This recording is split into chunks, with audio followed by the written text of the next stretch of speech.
यहाँ पे हम लोग मशीनों की स्थापना तथा उसका मेंटेनेंस और ओवर ऑयलिंग इसके बारे में हम लोग जानकारी लेने वाले हैं। मतलब ही installation of machines, maintenance and over oiling के बारे में जानकारी हासिल करने वाले।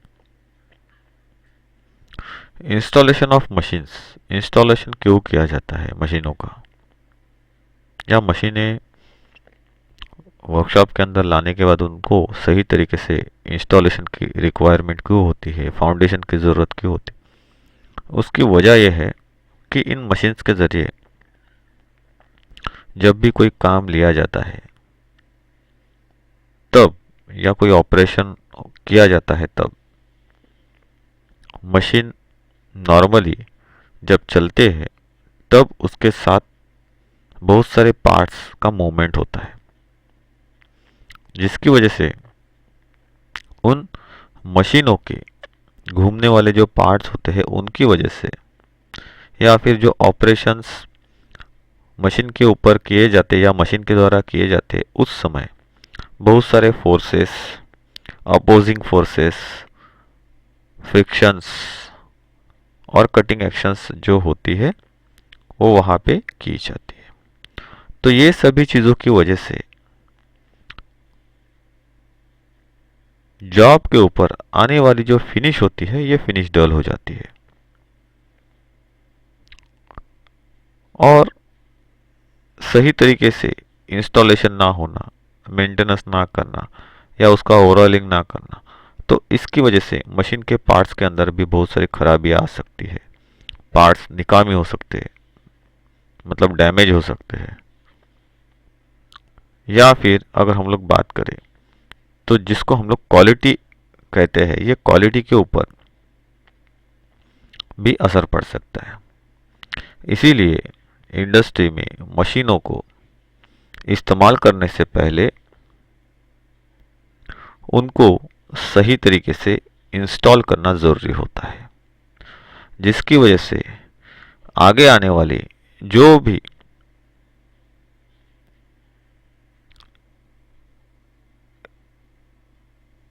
खराबी उत्पन्न करने वाली चीज़ें होती है वो जनरेट ना हो सके और सही तरीके का ऑपरेशंस परफॉर्म हो पाए, सही तरीके का प्रोडक्ट बन जाए, या प्रोडक्ट फिनिश मिले, या ऑपरेशनल फिनिश मिले।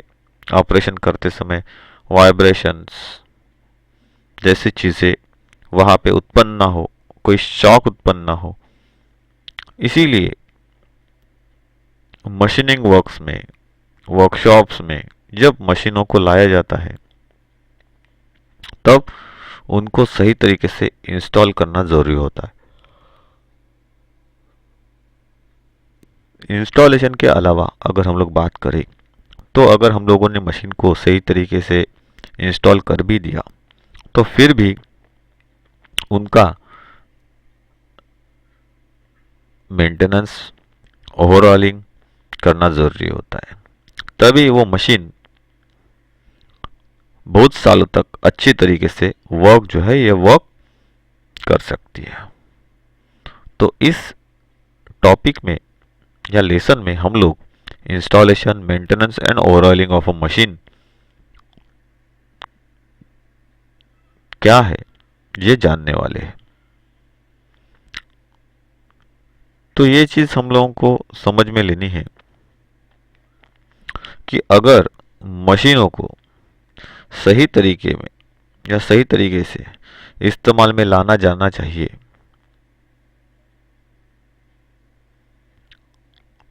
या ला जाना चाहिए, तो फिर हम लोगों को उन मशीन्स को सही तरीके से इंस्टॉल करना भी ज़रूरी होता है। इसकी वजह से मशीन्स जो है, ये मशीन्स हम लोगों को हमारी नीड के अनुसार या आवश्यकता के अनुसार कोई भी ऑपरेशंस करने के लिए सक्षम मिलती है या सक्षम पा जाती है, जिसकी वजह से ऑपरेशनल एरर्स हम लोग निकाल सकते हैं। इन मशीन्स को इंस्टॉल करते समय सही सरफेस होना भी ज़रूरी होता है। अगर सही सरफेस की या सही लेवलिंग की हम लोग सिलेक्शन ना करें तो मशीन की जो अलाइनमेंट्स होती है वो सही नहीं हो सकती। इसीलिए सही अलाइनमेंट्स के लिए सही लेवलिंग होना मशीन के सरफेसेस का जरूरी होता है। मतलब जिस सरफेस के ऊपर आप मशीन को इंस्टॉल करने वाले हो, रखने वाले हो, उनकी लेवलिंग भी जरूरी होती है। इसके अलावा मशीन के इंस्टॉलेशन के समय कुछ और चीज़ों का भी ध्यान देना चाहिए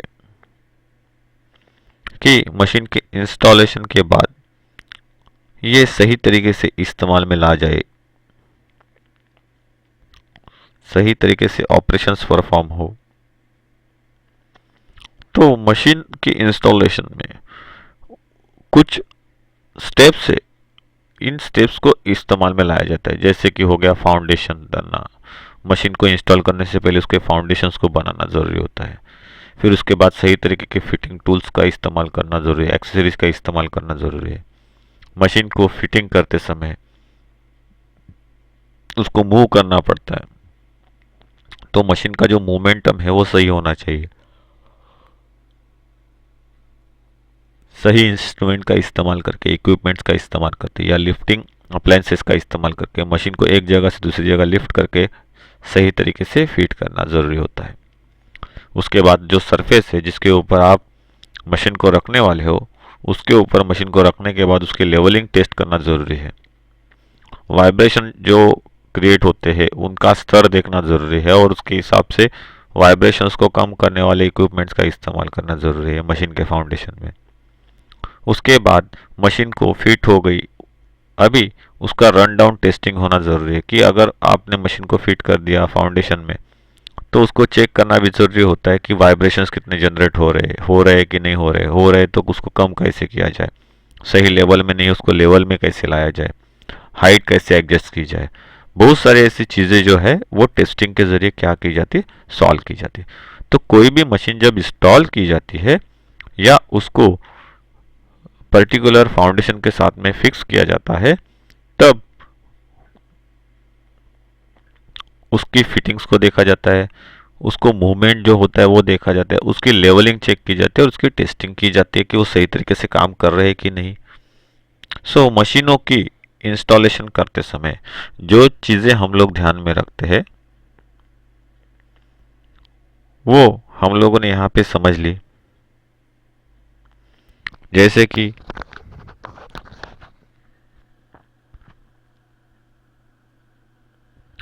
मशीन जहाँ पे इंस्टॉल होने वाली है उस जगह पे इतनी स्पेस होनी चाहिए कि आप मशीन के चारों साइड से फ्रीली या आराम से घूम सके। जब भी कभी उसका मेंटेनेंस करना है तो इस कंडीशन में आपको मशीन के चारों ओर घूमना पड़ता है, तो इसीलिए ये चीज़ ध्यान में रखनी है।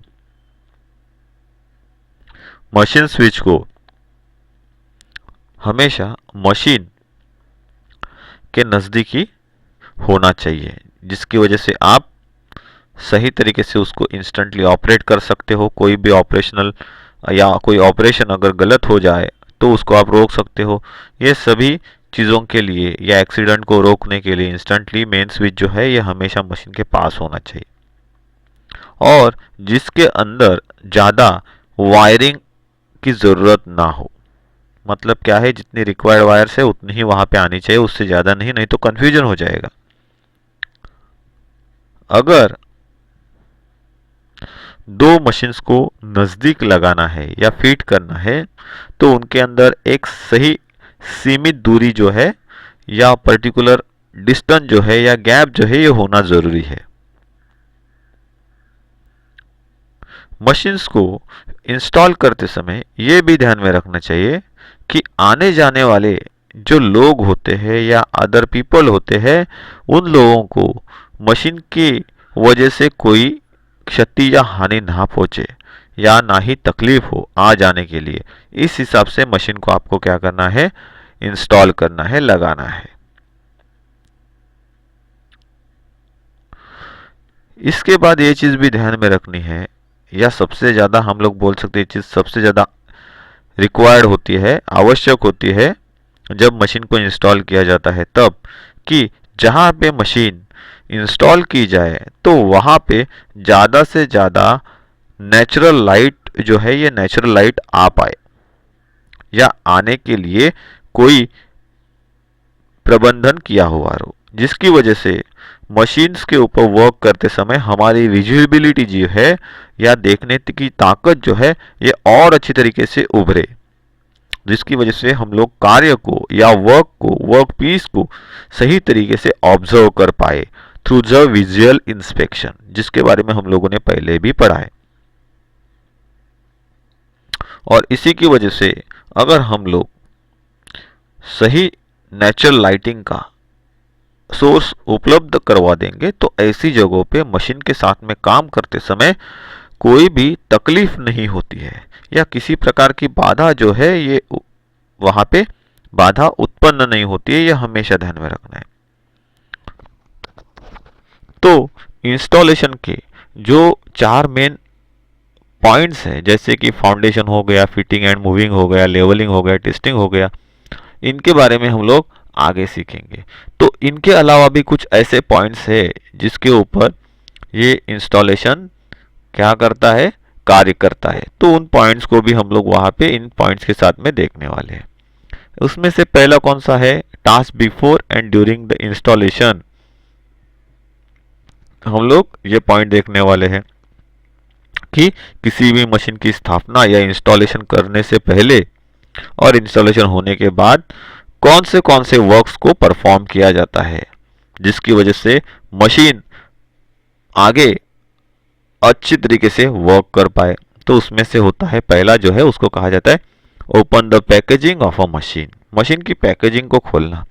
सो कोई भी मशीन जब किसी जगह से वर्किंग करने के लिए और किसी इंडस्ट्री में भेजी जाती है तो उसको सही तरीके से क्या किया हुआ रहता है, पैकिंग किया हुआ रहता है, और उस पैकिंग को खोलने के लिए पर्टिकुलर गाइडेंस जो होते हैं उस पैकिंग के ऊपर दिए हुए रहते हैं, क्योंकि वो मशीन्स लकड़ी के बॉक्स में पैक होके आती है और उसके अंदर भी सेफ गार्डनिंग के लिए अलग अलग पैकिंग्स का इस्तेमाल किया जाता है, जैसे कि थर्माकोल हो गया, रबर बुश हो गए, पैड्स हो गए, वुडन पैड्स हो गए, और उनका सपोर्ट देके उन बॉक्सेस के अंदर मशीन को रखा हुआ रहता है।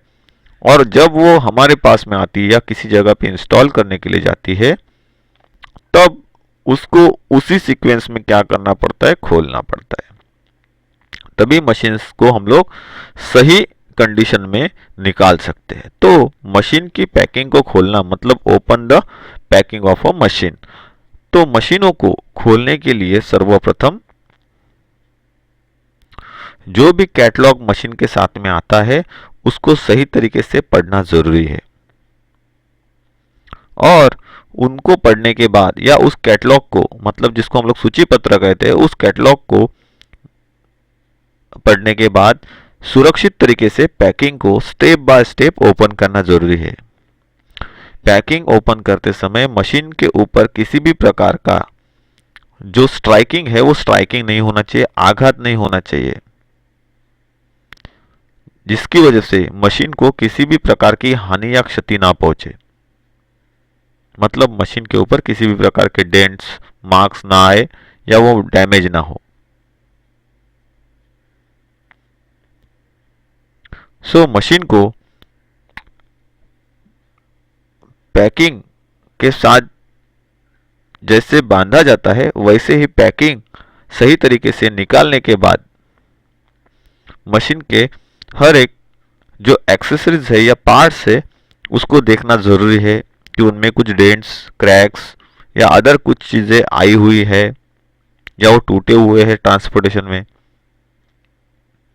क्योंकि कई कई बार ऐसा होता है कि मशीनों को लोडिंग और अनलोडिंग करते समय मतलब चढ़ाते समय किसी ट्रक के अंदर या उतारते समय अनलोडिंग करते समय कुछ या कभी मशीन्स के पार्ट्स के ऊपर आघात होते हैं, और जिसकी वजह से आघात मतलब स्ट्राइकिंग होती है, कहीं पे वो ठोकते हैं और जिसकी वजह से अनचाहा डेंट्स, क्रैक्स उन मशीन्स के ऊपर आते हैं, जिसके कारण पार्ट्स का जो मोमेंटम है वो मोमेंटम चेंज हो जाता है, वो सही तरीके से काम नहीं करते। जैसे कि कभी कभार वो पार्ट्स दब जाते हैं, कोई पार्ट्स टूट जाते हैं, मुड़ जाते हैं, सो जिसकी वजह से आगे मशीन सही तरीके से काम नहीं कर सकती है। इसीलिए जब भी पैकेजिंग को खोला जाता है मशीन को बाहर निकालने के लिए, तो उसके सभी पार्ट्सों का या पुर्जों का जो चेकिंग है वो चेकिंग सही तरीके से होना जरूरी है।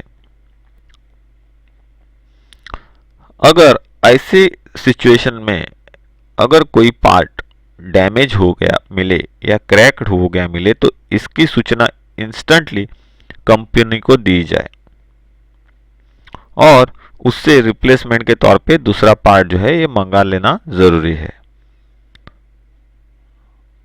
जिसकी वजह से इंस्टॉलेशन के दौरान किसी भी प्रकार का एरर्स क्रिएट ना हो। इसके अलावा मशीन के साथ में जो अदर एक्सेसरीज और टूल्स आते हैं, जो कि किसी और बॉक्स में पैकिंग होके अलग से भेजे जाते हैं, उनको भी चेक करना जरूरी होता है। ये हो गया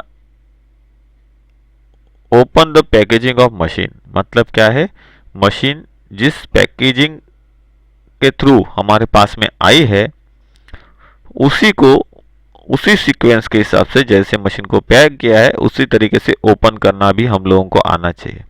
इसीलिए हम लोगों को मशीन की पैकिंग की जो कैटलॉग्स होती है या सूची पत्र जिसको कहा जाता है उसको पढ़ लेना जरूरी है, और उसके हिसाब से हम लोगों को क्या करना है, रिवर्स डायरेक्शन में पैकेजिंग को खोलना है। तभी मशीन को सही तरीके से हम लोग क्या कर सकते हैं, उस पैकेजिंग से निकाल सकते हैं। नेक्स्ट जो हम लोगों को देखना है वो है फाउंडेशन के बारे में। सो मशीन इंस्टॉलेशन में फाउंडेशन जो है, ये फाउंडेशन सबसे बड़ी भूमिका जो है, ये सबसे बड़ी भूमिका निभाता है। तो फाउंडेशन कैसे होता है, हर एक मशीन के अनुसार फाउंडेशन अलग अलग तरीके से बनाया जाता है कि मशीन के ऊपर कितने फोर्सेस अप्लाई होने वाले हैं, वो मशीन क्या काम करने वाले। जैसे कि हम लोग देख रहे हैं यहाँ पे मोटर और जनरेटर दिखाया गया है और वो फ्लैंज के साथ में दूसरे शाफ्ट्स को रोटेट कर रहा है। तो यहाँ पे अगर टॉर्क जनरेट नहीं हो रहा है तो इस मोटर के लिए जो फाउंडेशन दिया जाएगा वो फाउंडेशन कैसा रहेगा, नॉर्मल फाउंडेशन रहेगा। मतलब ग्राउटिंग, मतलब सीमेंट कंक्रीट का जो मिक्सचर है उसके साथ फाउंडेशन बोल्ट रख के क्या किया जाता है, फाउंडेशन खड़ा किया जाता है। सो मशीन किस तरीके से वर्क करने वाली है, कौन से ऑपरेशंस परफॉर्म करने वाली है, वाइब्रेशन कितना जनरेट होगा, हीट कितनी आएगी, मशीन क्या हाइट कितनी है, लेवलिंग कितनी रखनी है, उसके हिसाब से क्या किया जाता है, फाउंडेशन जो है फाउंडेशन इस्तेमाल में लाए जाते हैं। सो ये फाउंडेशन बनाने की मेन वजह क्या है, तो मशीन का या मशीन को जब चलाया जाता है तब उस समय उसके ऊपर स्टैटिक्स और डायनामिक लोड जो है, ये स्टैटिक और डायनामिक लोड्स वर्क करते हैं। मतलब कुछ पार्ट मशीन के ऐसे रहते हैं जो जगह पे खड़े रहते हैं तो वो स्थिर कंडीशन हो गई, फिर भी उसके ऊपर बहुत सारे फोर्सेस उस कंडीशन में भी अप्लाई होते हैं। और कुछ चीजें ऐसी होती है मशीन के अंदर जो मूवमेंट होने का काम करती है। मतलब कुछ पार्ट स्थिर होते हैं, कुछ पार्ट अस्थिर होते हैं। तो जो अस्थिर होते हैं, जो घूमने वाले पार्ट्स होते हैं, उसको हम लोग क्या कहते हैं, उस टाइप के लोड्स को डायनामिक लोड्स कहते हैं। मतलब क्या है, फिरने की वजह से या घूमने की वजह से वो लोड वर्क करते हैं किसी भी मशीन पार्ट के ऊपर, जॉब के ऊपर, टूल के ऊपर, तो they are known as a dynamic loads. और स्टैटिक लोड्स मतलब जो पुर्जे हिलते नहीं है, अपनी जगह पे स्टडी है, खड़े हैं, फिर भी उनके अंदर एक टाइप की क्या होती है, गति होती है, उसको क्या कहते हैं, स्टैटिक। और उसी को हम लोग क्या कहते हैं, स्टैटिक मोशन या स्टैटिक लोड्स। तो स्टैटिक लोड भी काम करते हैं और डायनामिक लोड भी क्या करते हैं, मशीन के ऊपर काम करते हैं, जैसे कि यहाँ पे दिखाया गया स्टैटिक और डायनामिक लोड्स। तो ये लोड्स काम करते हैं। तो फाउंडेशन ऐसा होना चाहिए कि जो स्ट्रक्चर है उस स्ट्रक्चर को सही कंडीशन में वो सपोर्ट करे, जिसकी वजह से मशीन्स के जरिए निर्माण होने वाले स्टैटिक और डायनामिक लोड जो है ये उसके अंदर समाये, और जिसकी वजह से मशीन का वर्क जो है या परफॉर्मेंस जो है ये अच्छा रहे। मशीन की अलाइनमेंट जो है ये अलाइनमेंट भी डैमेज ना हो। तो ये सभी चीजों के लिए जो होता है फाउंडेशन किया हुआ रहता है। तो ये जो मशीन फाउंडेशन है, ये मशीन फाउंडेशन बनाते समय नीचे दिए गए हैं जो भी मुद्दे हैं उसके अनुसार वो फाउंडेशन बनना जरूरी है। जैसे कि यहाँ पे दिखाया गया, it must support machines at a given height and must be able to take a static and dynamic load. Machine को सही हाइट में बांधे रखने की कैपेसिटी उन फाउंडेशंस के अंदर होनी चाहिए। इस तरीके से वो वर्क करने चाहिए कि हम लोग मशीन को जितनी हाइट पे चाहे उतनी हाइट पे एडजस्ट कर सके, रख सके हमारी ज़रूरत के हिसाब से। और फाउंडेशन ऐसा भी होना चाहिए कि जो मशीन के ऊपर जनरेट होने वाले स्टैटिक और डायनामिक लोड जो है उनको अपने अंदर समा सके या अपने ऊपर ले सके और मशीन को सही तरीके से वर्क करने की सहूलियत दे या मुभा दे या प्रोविजन पैदा करे। तो फाउंडेशन में ये भी गुण होना चाहिए, it should preserve the alignment of a machine. Preserve alignment of the machine मतलब क्या है?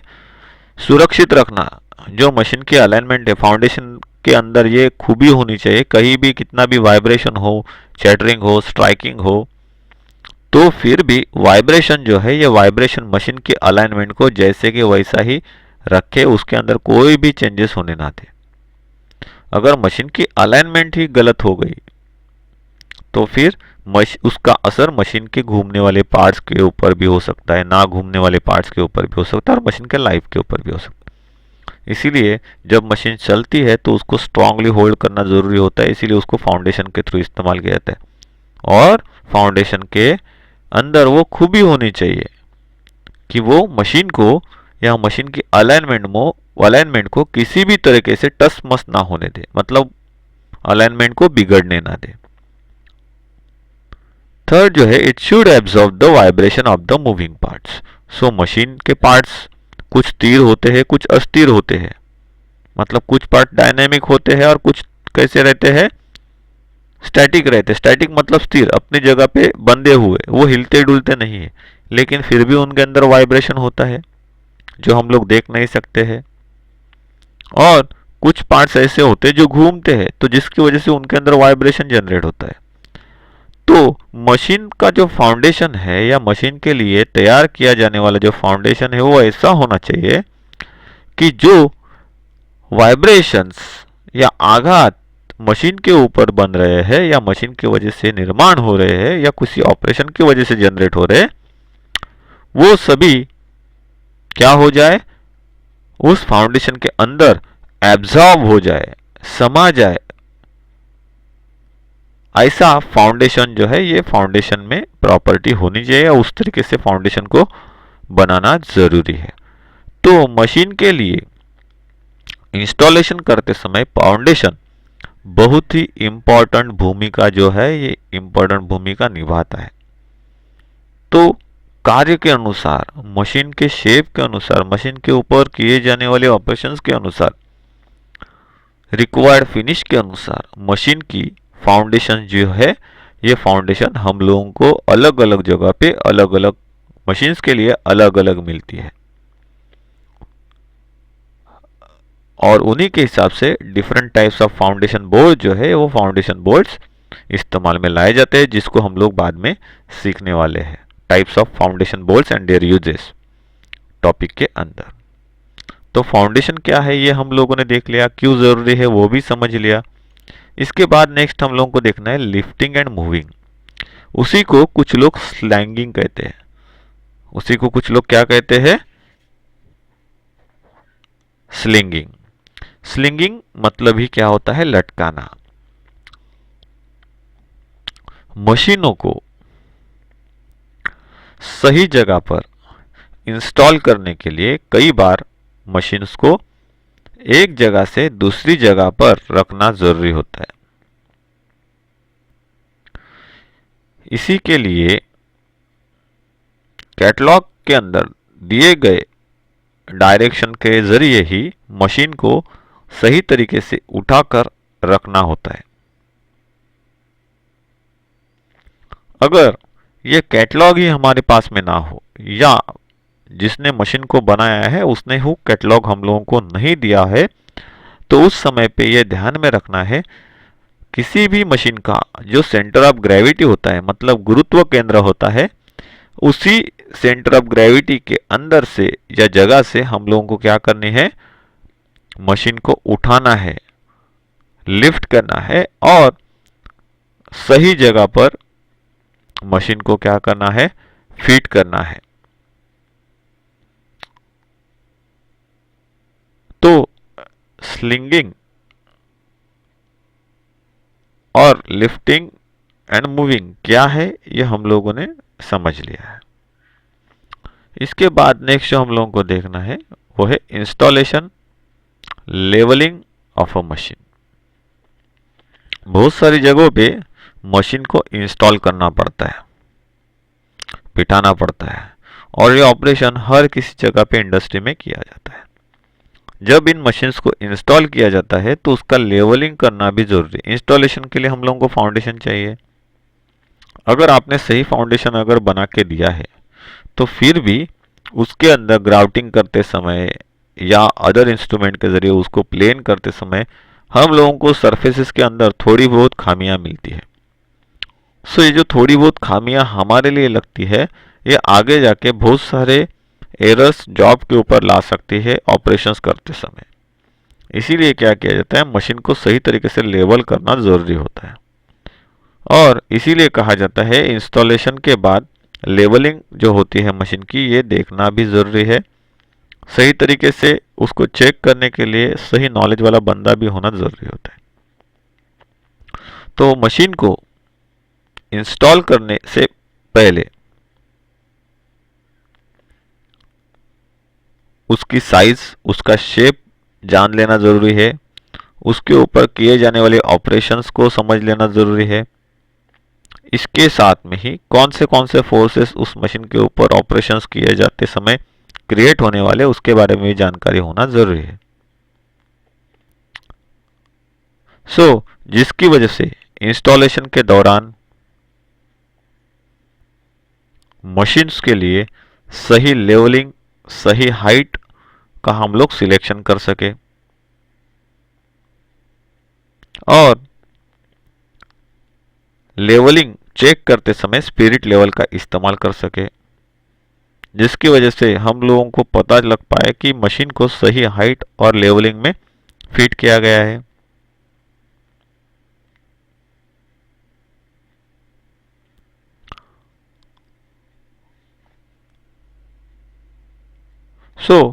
जब ये लेवलिंग किया जाता है तो उसके अंदर लेवलिंग करते समय बहुत सारे संसाधनों का इस्तेमाल किया जाता है, जैसे कि स्टील वेज हो गया, लेवलिंग ब्लॉक्स हो गए, जैक्स हो गए, जिनको ड्राइंग में यहाँ पे दिखाया हुआ है। अलग अलग होती है जिसके थ्रू लेवलिंग को चेक किया जाता है या बनाया जाता है।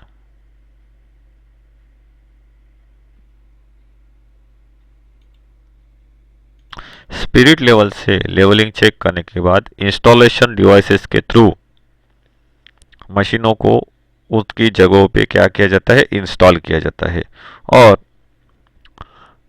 पावर सप्लाई जो है उस पावर सप्लाई यूनिट को वहां पे बिठा दिया जाता है, जिससे कि हम लोग मशीनों को सप्लाई दे सके।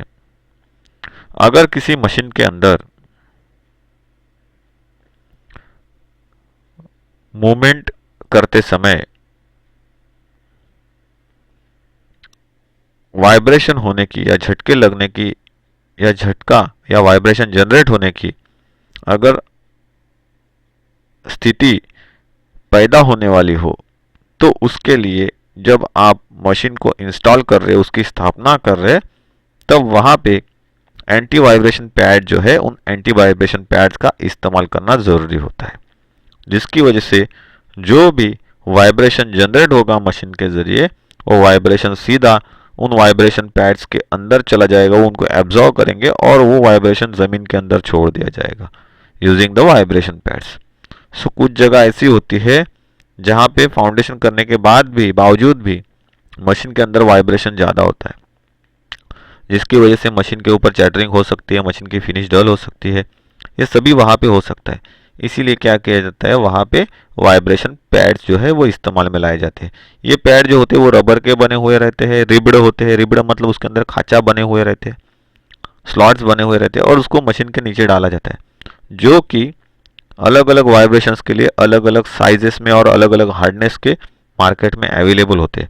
मशीन के वेट के अनुसार, उसकी लेंथ के अनुसार, जनरेट होने वाले वाइब्रेशन के अनुसार अलग अलग टाइप्स के जो वाइब्रेशन पैड्स है ये मार्केट में मिलते हैं, और उसी के हिसाब से हम लोगों को चुनाव करके उनको क्या करना पड़ता है, मशीन के नीचे वाइल इंस्टॉलेशन हम लोग क्या करते हैं, उन वाइब्रेशन पैड्स को रखते हैं। तो उनके ज़रिए भी क्या करते हैं, हम लोग जनरेट होने वाले वाइब्रेशंस को बहुत ही कम कर देते हैं।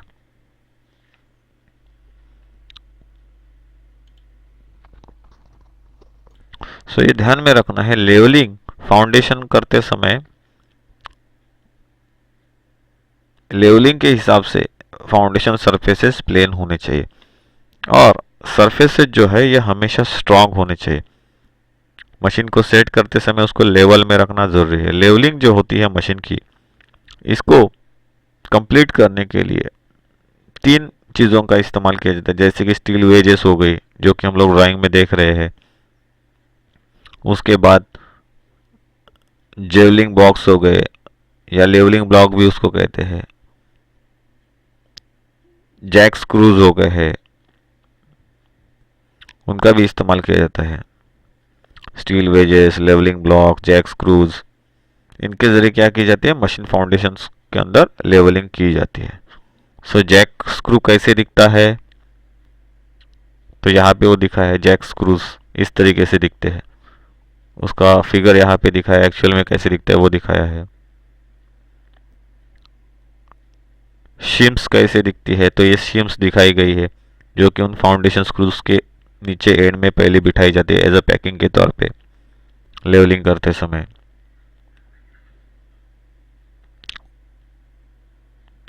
तो ये जो 3 चीज़ें हम लोगों ने समझी है, जैसे स्टील वेजेस हो गया, लेवलिंग ब्लॉक हो गए, जैक स्क्रूज हो गया, इनको अलग अलग वजह से इस्तेमाल में लाया जाता है। ये जो वेजेस है, या लेवलिंग ब्लॉक्स है, या जैक स्क्रूज है, ये एक तरह के पैकिंग की तरह काम करते हैं मशीन की लेवलिंग को सुधारने के लिए। इनके अंदर वाइब्रेशन को सहन करने की भी ताकत होती है।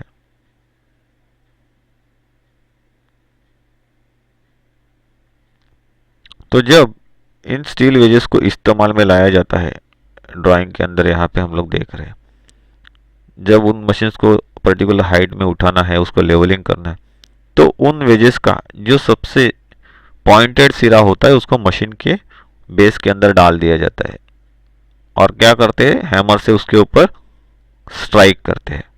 तो वो धीरे धीरे धीरे धीरे, वो रिजिड होती है, रफ सरफेसेस होते हैं, तो जैसे ही आप इसके ऊपर स्ट्राइक करोगे वो वेज जो है स्टील की अंदर चली जाती है।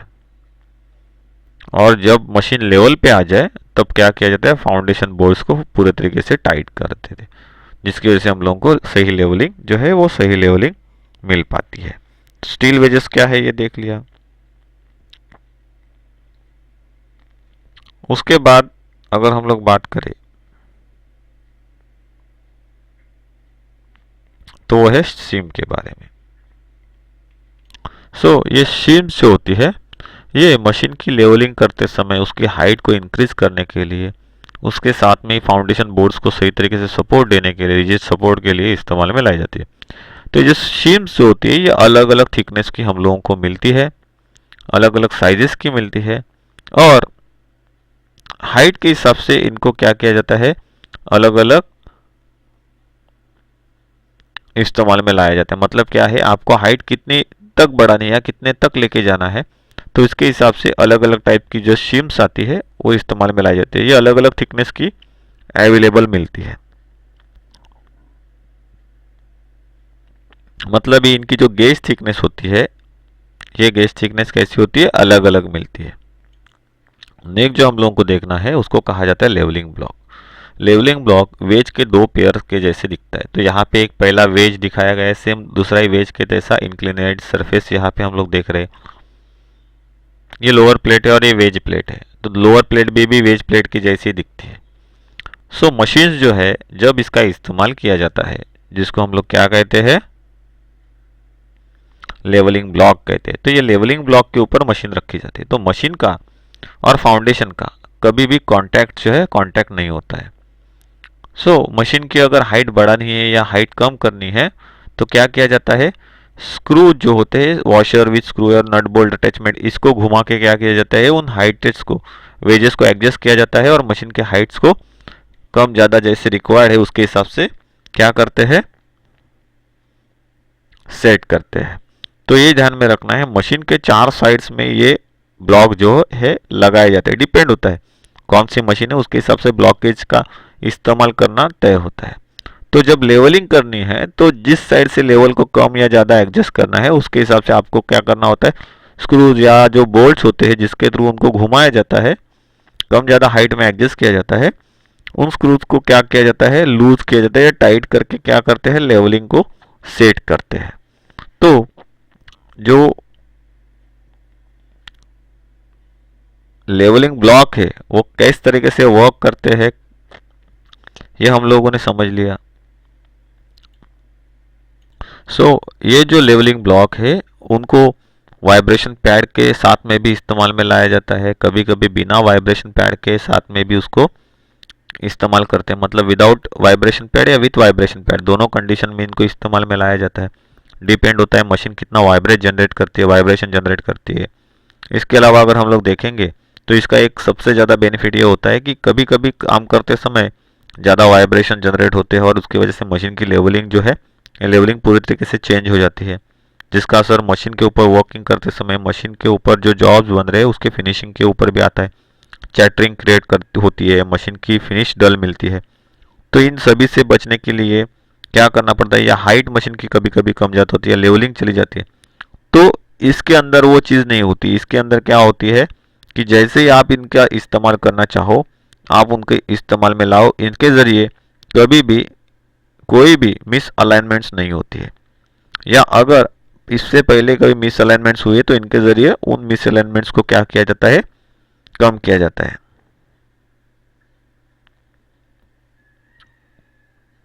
इसके अलावा अगर हम लोग बात करें तो मशीन जो है उनको जैक स्क्रू नामक चीज़ से भी क्या किया जाता है, एडजस्ट किया जाता है, उसके हाइट को सेट करते हैं। यहाँ पे अगर हम लोग देखेंगे तो हम लोग उस जैक स्क्रू को देख रहे हैं। ये जैक स्क्रू इस तरीके से होता है जैसे हमारे पास में हाइड्रोलिक जैक्स होता है, लिफ्टर होते हैं जो कि मशीन को, गाड़ी को ऊपर या नीचे करने का काम कर रहे हैं, सेम एज इट इज ये थोड़ा सा वैसे ही वर्क करने वाला एक डिवाइस बनाया गया है। जैक स्क्रू कैसे दिखता है तो उसको ये यहाँ पे ड्राइंग में दिखाया है, these are known as jack screws. इस टाइप के जैक स्क्रूज जो है उनका इस्तेमाल सबसे ज़्यादा किसी लेथ मशीन, ग्राइंडर्स या प्रिसीजन मशीन जो है उनकी लेवलिंग करने के लिए भी किया जाता है।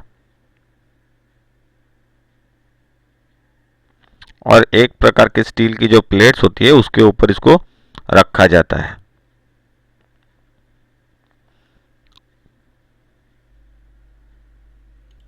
तो जब इन टाइप्स के जैकिंग स्क्रूज का इस्तेमाल किया जाता है मशीनों को सेट करते समय, उसकी लेवलिंग करते समय, तो मोमेंटम जो होता है, कभी कभी क्या होता है ये सेटिंग करते समय कभी मशीन्स की मोमेंटम होती है या फाउंडेशन बोल्ट्स आजू बाजू हिल जाते हैं, तो उससे बचने के लिए क्या किया जाता है, सीमेंट की फीलिंग की जाती है उसके आजू बाजू। उसका जो बेस है उस बेस के आजू बाजू क्या की जाती है, सीमेंट की फीलिंग की जाती है। तो ये जो सीमेंट की फीलिंग होती है उसी को क्या कहा जाता है, ग्राउटिंग कहते हैं। मतलब क्या है, ग्राउटिंग में सीमेंट के अलावा अदर भी मिक्सचर्स या मटेरियल्स आता है, that is known as a grouting. Cement concrete के थ्रू उसको क्या करते हैं, लॉक करते हैं। तो इसके अलावा जो मटेरियल ऐड होता है that is known as a grouting. तो इस ग्राउटिंग की वजह से क्या होता है, लेवलिंग की प्रोसेस करते समय मशीन जो है अपनी जगह पे स्थिर रहती है। कभी कभार कुछ मशीन्स ऐसे भी होती है जहाँ पे इनका इस्तेमाल ना करते हुए एंटी वाइब्रेशन पैड जो है या एंटी वाइब्रेशन पैड्स इस्तेमाल किए जाते हैं। कहाँ पे? जहाँ पे मशीन की जो लेवलिंग है, ये लेवलिंग बोल्ट जो होते हैं उनका इस्तेमाल करके की जाती है, तब वहाँ पे एंटी वाइब्रेशन पैड जो है वो एंटी वाइब्रेशन पैड्स इस्तेमाल में लाए जाते हैं।